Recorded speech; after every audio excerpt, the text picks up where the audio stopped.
Si Pangulong Ferdinand Marcos Jr. mismo ang naggawad ng parangal sa 601st Brigade sa ilalim ng 6th Infantry Division bilang Main Effort Brigade.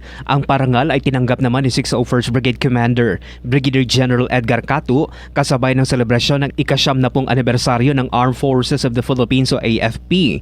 Ang parangal ay bilang pagkilala sa 601st Brigade dahil matagumpay nitong tinalo ang Bangsamoro Islamic Freedom Fighters o BIFF Carialan Faction.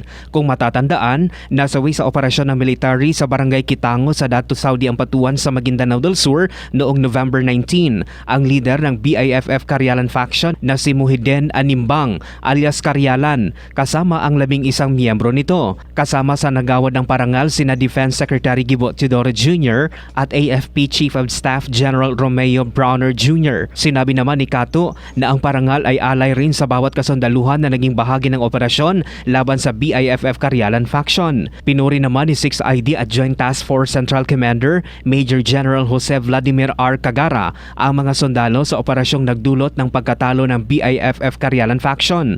Ito ay itinuturing ng Army na tagumpay hindi lang sa mga sundalo kundi ng bawat mamamayan. Mark Antonitayco, NDBC Bida Balita.